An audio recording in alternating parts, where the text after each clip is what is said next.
Want more HFY stories? Smash that subscribe button and ring the bell for notifications. The bridge of the USS Defiant was a tomb of silence. Captain Eva Rostova stood at the command chair, her knuckles white on the armrests. Outside the reinforced viewport, the void was stained with the light of a dying star, and hanging in that darkness was the enemy, the Tar Forlag, a vessel of such impossible geometry it seemed to hurt the eyes to look at. Its hull was a shifting lattice of crystalline spires and organic conduits, pulsing with a soft, bioluminescent glow. It was a machine that breathed, a ship that lived. The Tar, the four-armed simians who built it, were said to perceive reality as a series of elegant equations, a universe of perfect, interlocking gears. Humanity, they had declared, was a cosmic error, a chaotic, illogical stain on the fabric of existence. And now, they had come to excise us. Eva's crew was a collection of the broken and the defiant. There was Kalen, the pilot, whose left arm was a prosthetic of scrap and wire, his eyes fixed on the star charts with a feverish intensity. There was Dr. Eris Thorne, the xenolinguist, his hands trembling as he stared at the translation matrix, his mind still reeling from the TAR's first transmission. Asterisk, your kind is a paradox. We will resolve you. Asterisk, and then there was Jax, the engineer, a man who smelled of ozone and burnt circuits, who had spent the last 3 days jury-rigging the Defiant's failing reactor with duct tape and sheer spite. The comm screen flickered to life, not with a signal, but with a projection, a figure standing in a chamber of polished obsidian. It was a Tar, its four arms folded neatly across its chest, its face a mask of smooth, chitinous plates. Its voice was a series of melodic clicks and hums, translated by Eris into cold, clinical tones. Captain Eva Rostova, it said. Asterisk, you have been summoned to the Tar Forlag. Your species will face a trial. The verdict is predetermined. Your extinction is inevitable. Asterisk. Eva didn't flinch. And what's the alternative? The Tar tilted its head, a gesture that might have been curiosity or disdain. Asterisk, there is no alternative. You are an anomaly. We are the architects of order. You are chaos. The universe does not tolerate chaos. Asterisk. The transmission cut out. Eva turned to her crew. They want a trial? Fine. We'll give them one. But we won't go quietly. The airlock of the Tar Forlag was not a door, but a tear in reality. As Eva and her small team stepped through, they found themselves in a chamber that defied physics. The walls were liquid metal, flowing and reshaping themselves into impossible fractals. The floor was a grid of shifting light, each step sending ripples across its surface. And standing before them was the Tar Tribunal, 3 figures, their 4 arms moving in intricate, synchronized patterns, their eyes glowing with an inner light. They were not judges, they were conductors, and the universe was their orchestra. Captain Rostova, the lead Tar said, its voice a symphony of clicks and hums. Asterisk, you stand accused of being illogical, of defying the natural order, of introducing entropy where there was harmony. Asterisk. Eris stepped forward, his hands raised in a gesture of peace. We are not chaos. We are creative. We adapt. One of the tribunal members extended a hand, and a holographic image flickered to life. A city of glass and steel, its towers spiraling into the sky, its streets teeming with life. Then, the image warped, twisted into a grotesque parody of itself. Buildings crumbling, streets cracking, the sky turning black. This is your creativity, human, the Tar said. Asterisk, it is destruction disguised as progress. Asterisk. Eva clenched her fists. You call it destruction. We call it growth. You build machines that last 1,000 years. We build machines that break, and then we build better ones. That's not chaos, it's evolution. The Tar closest to her laughed, a sound like grinding gears. Asterisk, evolution? You are a virus. You consume, you corrupt, you move on.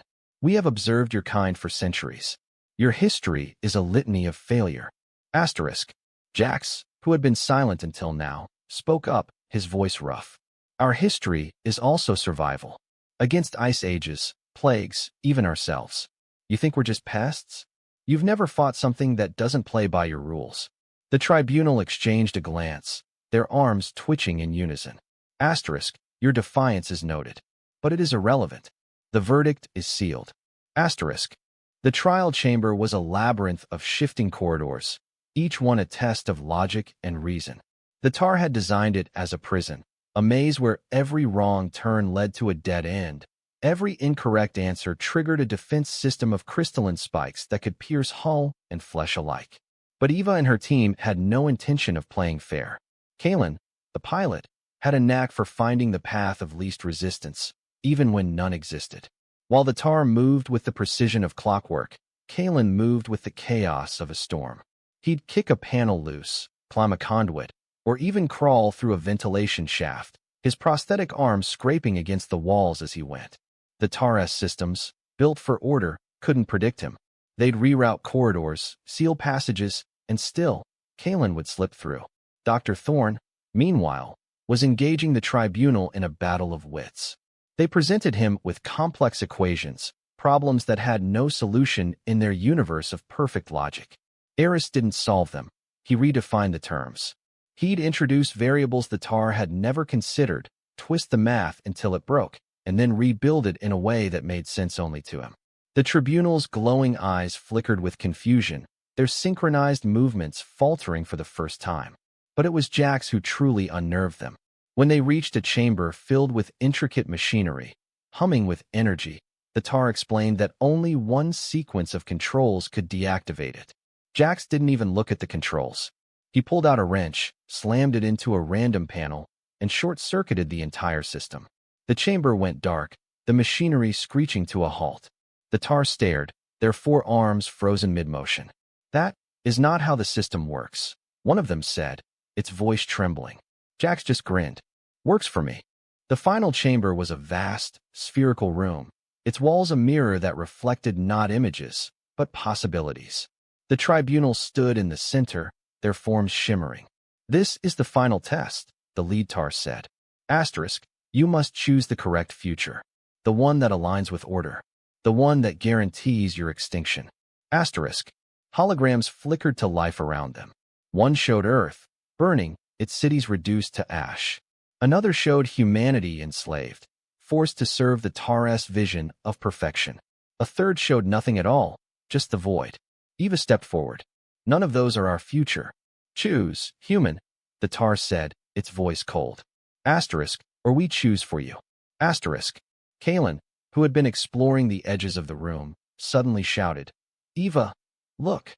On one of the mirrored walls, a new hologram had appeared, one the Tar hadn't programmed. It showed Earth, yes, but not burning.